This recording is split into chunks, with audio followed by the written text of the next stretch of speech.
Assalamualaikum warahmatullahi wabarakatuh.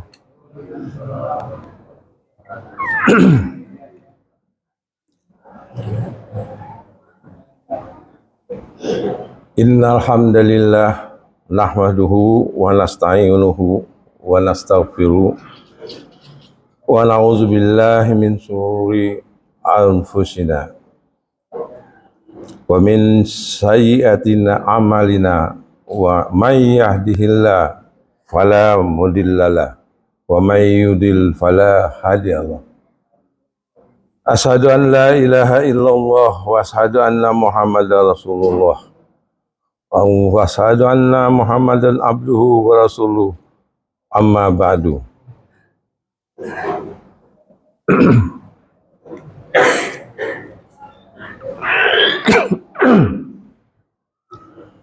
Saudara-saudaraku kaum muslimin yang dirahmati oleh Allah Ta'ala,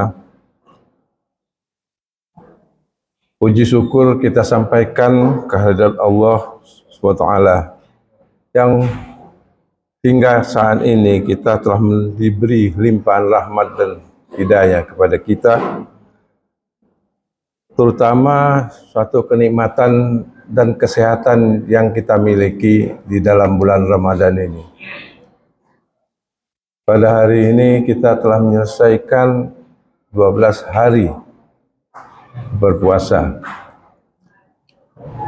Dan tentu saja kita harapkan bahwa dengan berpuasa ini kesehatan kita bertambah baik.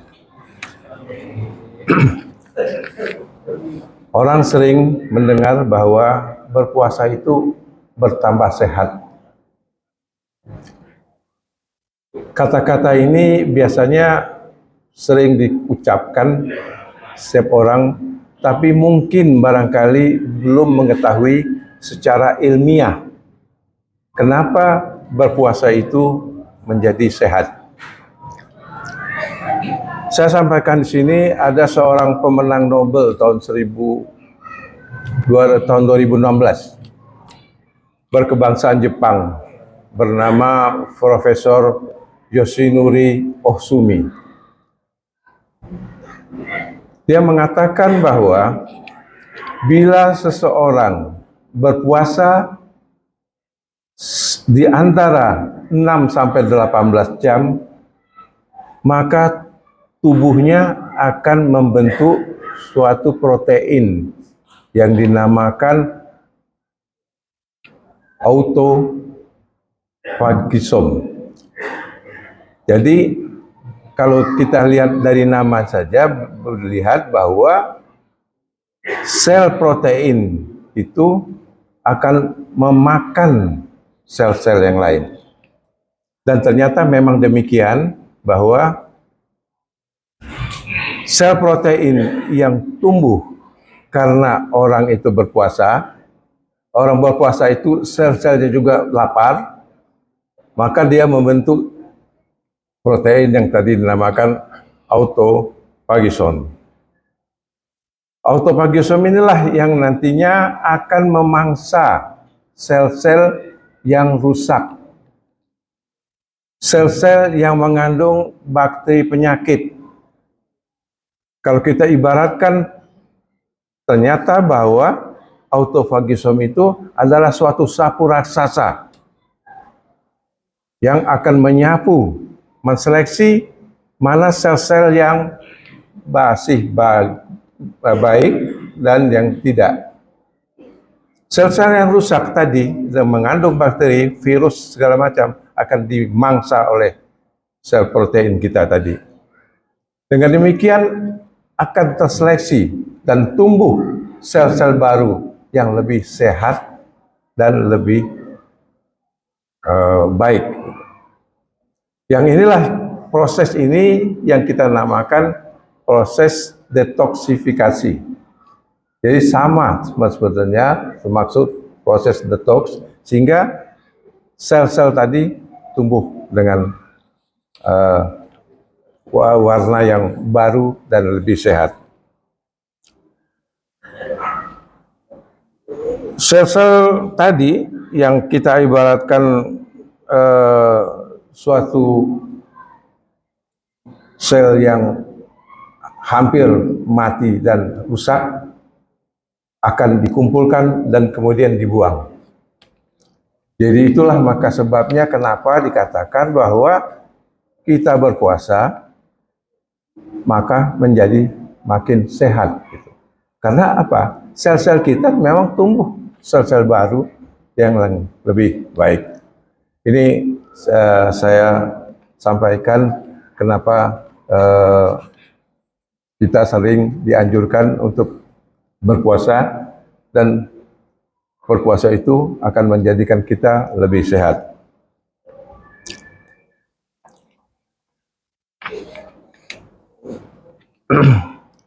Saudaraku yang dirahmati Allah SWT, salawat dan salam kita sampaikan untuk junjungan kita baginda Rasulullah Muhammad SAW.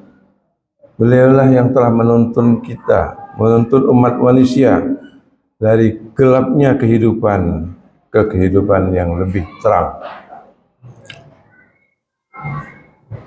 Kehidupan yang dapat membawa manusia mencapai kebahagiaan dunia dan akhirat.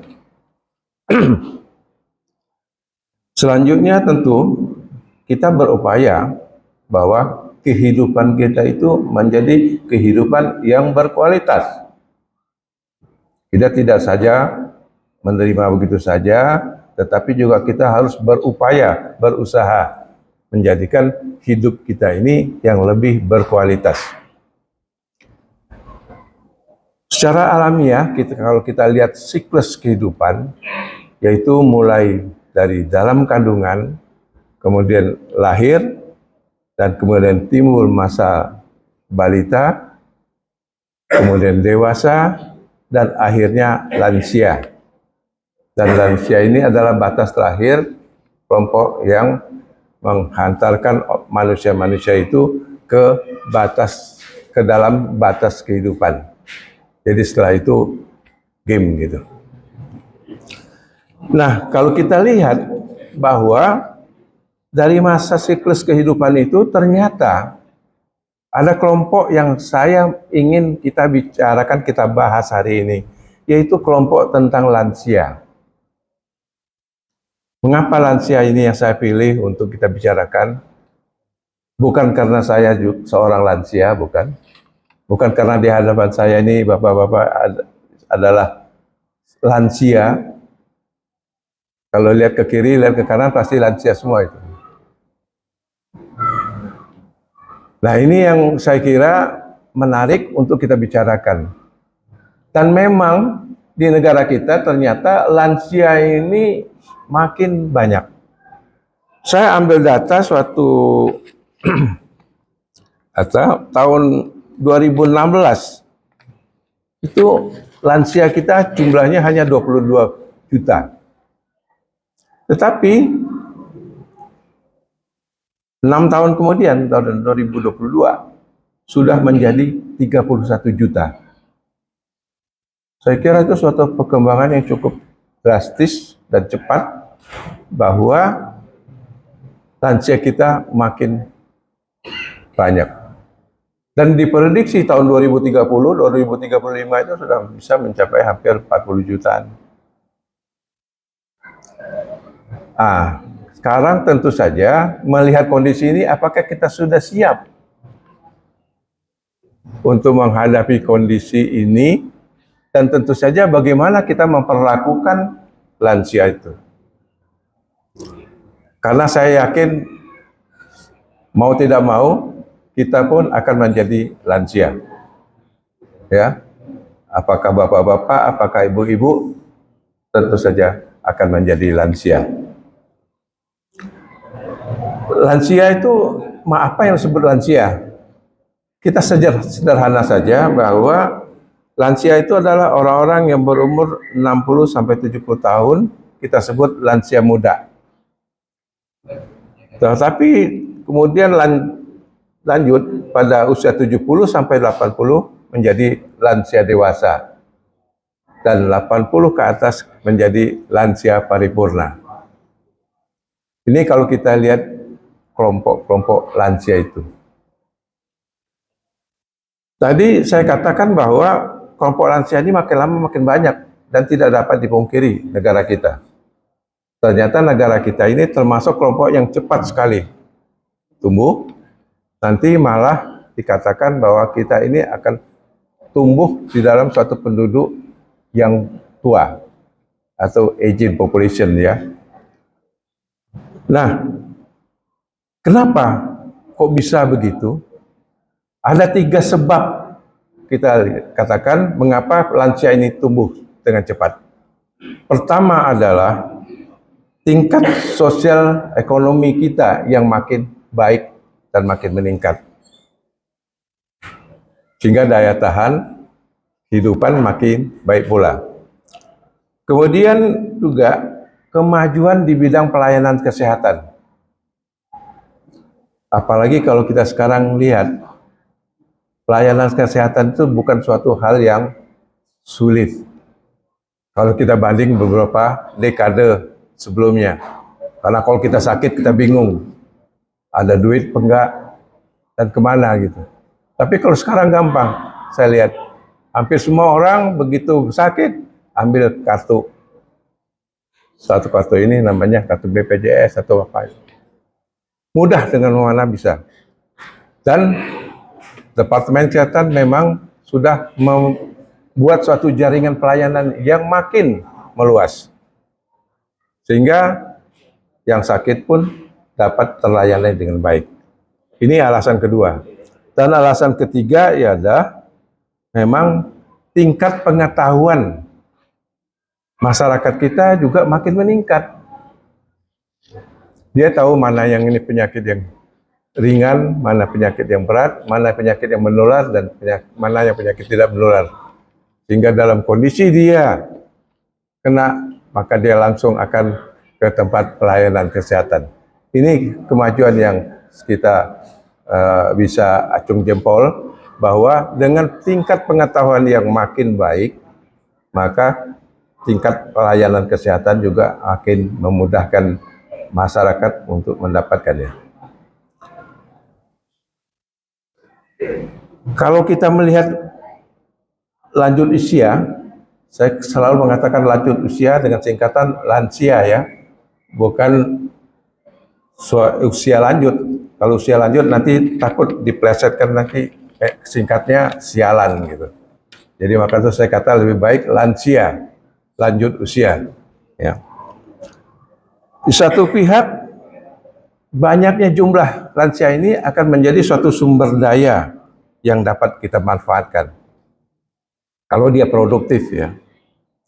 Tapi di sisi lain, keberadaan jumlah yang besar lansia ini juga merupakan tantangan, khususnya dalam meningkatkan kualitas lansia.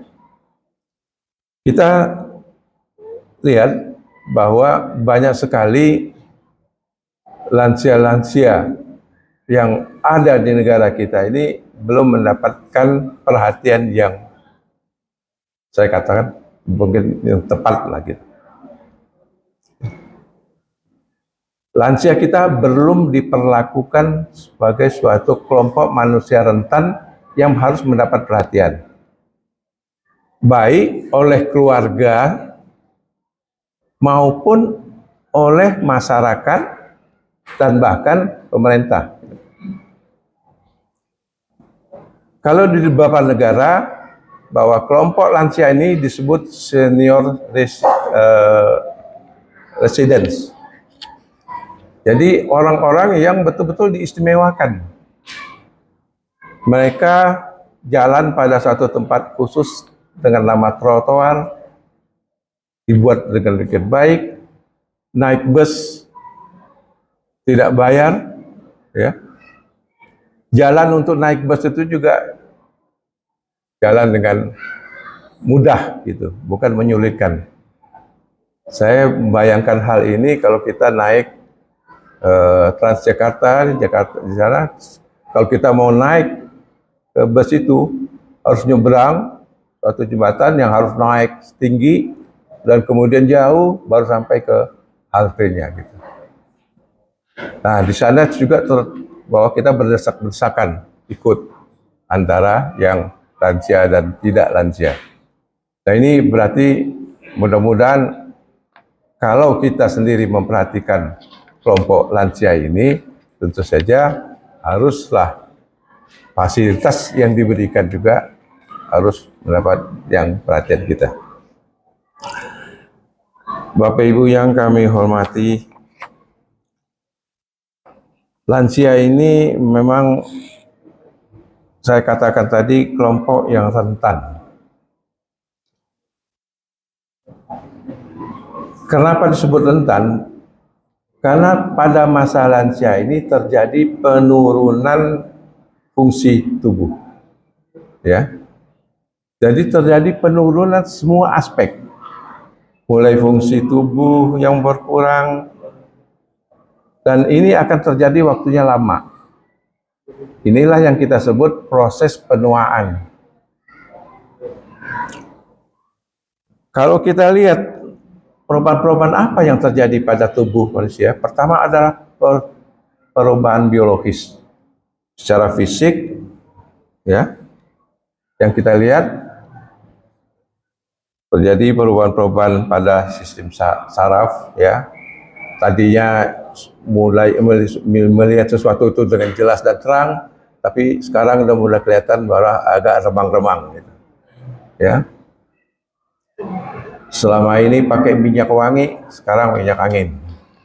Jadi supaya tumbuhnya, karena digosok terus supaya penyakitnya hilang. Banyak sistem-sistem lain yang berkaitan, yang ternyata juga mempengaruhi kehidupan.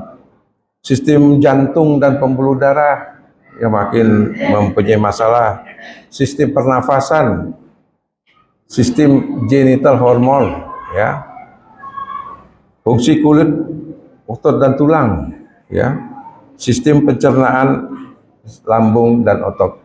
Ini semua terjadi perubahan-perubahan fisik, ya. Selain perubahan fisik juga ada perubahan psikososial. Perubahan ini adalah menyangkut perubahan psikis dan sosial. Akibatnya apa? Terjadi suatu perubahan cara hidup. Umumnya lansia itu masuki masa pensiun. Dari manusia yang aktif bekerja, sekarang menjadi masuk umur pensiun. Nah, proses perubahan ini merupakan suatu perubahan psikologis yang kadang-kadang mempunyai permasalahan tersendiri. Ada orang yang mendapat judul post power syndrome karena merasa masih berkuasa dan punya kekuasaan, padahal dia sudah tidak ada lagi. Nah, ini yang menjadi rumah biasanya penuh dengan orang-orang yang datang, tapi sekarang mulai satu persatu menghilang. Termasuk juga keluarga. Anak-anak tadi ramai, tetapi karena masa sudah meningkat, melakukan pernikahan dan pindah rumah, sehingga tinggal kadang-kadang menjadi sepi. Dan umumnya sekarang banyak lansia yang tinggal hanya berdua, atau kalau pasangan hidupnya sudah tidak ada, ia hanya tinggal sendiri. Ini perubahan-perubahan ini yang sangat mempengaruhi kehidupan ini. Perubahan yang lain adalah perubahan spiritual. Secara positif, perubahan spiritual ini akan membawa kita pada suatu tingkat keimanan yang makin mendekatkan diri kepada Allah Sang Maha Pencipta. Ini hal yang sangat positif. Perubahan spiritual ini yang akan membawa kita, ya, lebih membawa lansia tersebut, ya, kepada kondisi yang menghindarkan risiko kesehatannya. Tadi kita lihat bahwa posisi lansia itu memang rentan sekali terhadap penyakit. Kenapa terjadi begitu? seorang lansia terjadi penurunan kemampuan fisiknya. Kalau kemampuan fisiknya kurang, maka kekuatan fisiknya juga kurang. Karena fisiknya kurang, maka aktivitasnya juga berkurang, jadi menurun. Sangat selektif aktivitasnya. Dan kalau aktivitas menurun, ya umumnya terjadi adanya gangguan kesehatan. Gangguan kesehatan itu muncul karena aktivitas yang makin menurun, karena manusia semakin kurang bergerak. Nah, akibatnya apa? Bahwa orang lansia itu semakin menjadi kurang semangat. Saya kira itu masalahnya banyak sekali yang terjadi di dalam lansia ini, yang kalau kita uraikan mungkin bisa satu malam ini bisa kita berdiskusi. Tapi pada terakhir ini akan saya coba menyampaikan suatu, ya saya menganggap ini untayan yang indah yang saya dapat, ya, dan seolah-olah isinya adalah pesan khusus. Mari kita dengarkan pesan khusus yang dibuat oleh Hamid Hussein. Usia tua melebihi 63 tahun adalah anugerah Allah yang harus disyukuri, karena hanya diberikan kesempatan untuk lebih banyak bertaubat dan beramal saleh, dan untuk bekal kebahagiaan hidup di alam barzah dan akhirat. Hari tua janganlah digambarkan sebagai masa penantian yang suram, sakit-sakitan, sepi dan sendirian. Semua gambaran bisa kita ubah menjadi hari-hari bahagia, penuh senyum dan tawa. Kesepian bisa diobati dengan komunikasi yang mudah, akses yang kuat, nyaris menyeluruh, ya, tanpa batas. Mudah berkomunikasi dengan kawan-kawan lama, bahkan membangun dan menjalin silaturahmi. Persahabatan kadangkala dengan semua ragam kalangan yang tadi sebelumnya belum dikenal, sekarang menjadi kenal. Media yang dikatakan ini adalah yang kita sebut sekarang adalah media komunikasi, medsos, ya. Dengan medsos inilah kita bisa merubah kehidupan kita yang tadi hanya berkeluh kesah, sendirian, sepi, ya, suram, menjadi bahagia, tawa. Apalagi jika kita rutin salat berjamaah di masjid dan ikut taklim. Sungguh suatu kenikmatan yang luar biasa dalam rahmat Allah SWT. Hidup menjadi lebih hangat dan banyak tawa, penuh berkah. Mereka yang berpenyakit tertentu tampak lebih berdaya tahan dan tetap ceria karena bertemu dengan komunitas yang sama, yang penyakitnya sama maksudnya. Berbagi info, berbagi pengalaman, saling memberi semangat dan menghibur dan saling menguatkan.